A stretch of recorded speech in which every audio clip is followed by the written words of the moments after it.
Be sure to check out FIFAcoinsonline.com for the best deals on FIFA coins for a place you know that you can trust.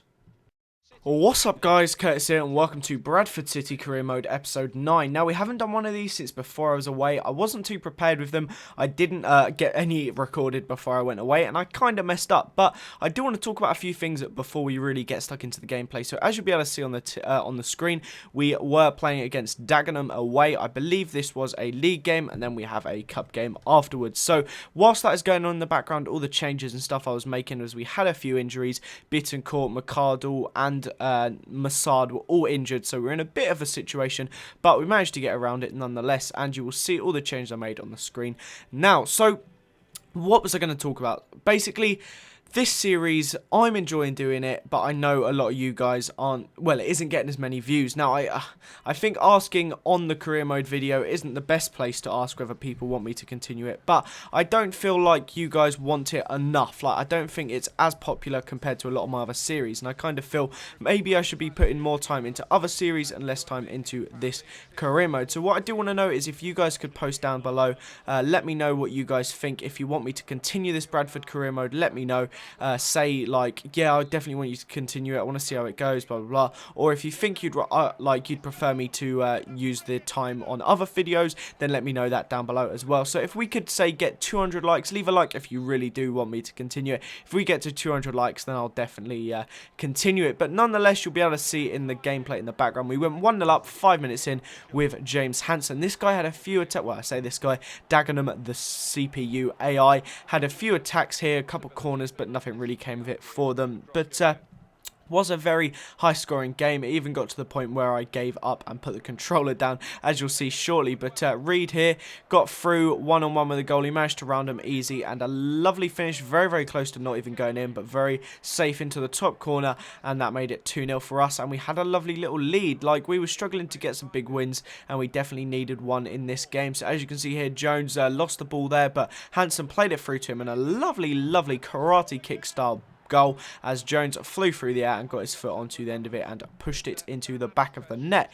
It wasn't too long after that that Sterling had the ball, managed to play it over the top to Hansen, who controlled it lovely and smashed it at the goalie, but the goalie managed to parry it, and that was the end of that little move. A little while after that, we then got a corner on the stroke of half-time. Wells took the ball down, beat a defender, and bang, into the back of the net, done and dusted. Nike Wells made it 4-0 for us, and the game was basically over at this point. Now, professional is weird. I was struggling a little bit on world class, so I knocked it down because Bradford should be winning games like this. We should be winning or coming second in the league. That is our prediction. However, it's weird because sometimes I'll win a game 1-0 and it'll be very close. Sometimes I'll absolutely annihilate. Sometimes it just seems very tricky to actually score goals. So as you'll see there, I'd actually put the controller down by this point. I was away from the keyboard and I thought instead of just pausing it, I may as well let the game run down because it's not like they're going to get enough goals to really catch up on me. So they pulled it back to 4-1 here, but that was all they really managed to do. I got back towards the last 10 minutes of the game, but wasn't able to extend my lead anymore. And it ended at 4-1. A nice, big, easy win for us there to get us a good chunk of points and sort out our goal difference a little bit. So the next game that was coming up was going to be an FA Cup match up against Wickham. Now, we're obviously still in the early rounds of the FA Cup because it isn't even January yet, but nonetheless, it was still massive for us to try and get through this stage and get as far as we could. So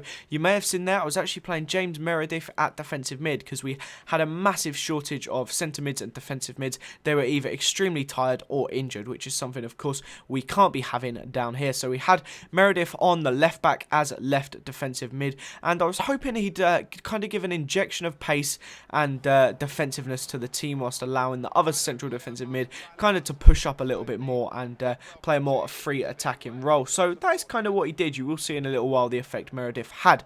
But just 4 minutes in, Wells was unleashed and he absolutely sprinted down the left and a lovely bottom corner shot to give us the 1-0 lead very early in. And Naki Wells was finally starting to come into fruition, I think that's the word, and get us some goals. He was lacking towards the start, but finally he's managed to pick up, I think, 2 in 2 games now. And James Hansen has gone quite the opposite. He started off banging them all in.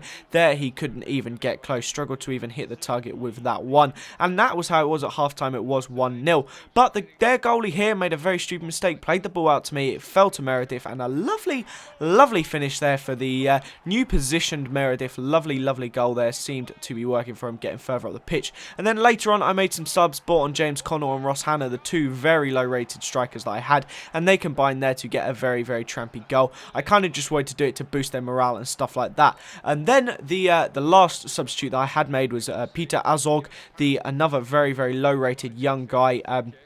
Actually earned us a free kick there, which Bittencourt managed to beautifully finish into the bottom corner, meaning we scored 4 goals in 2 consecutive games. So we had some very high scoring games here, which we always love to see, as they haven't been happening too frequently. And that also means that it is the end of this episode. So as you can see now, the FA Cup stuff is on the screen now, but that is the end. So if you could leave a like, guys, show me your support for this series, that'd be absolutely fantastic. Let me know what you guys are thinking of it and all that good stuff. Thank you as always for watching, and I will see you guys next time. Bye!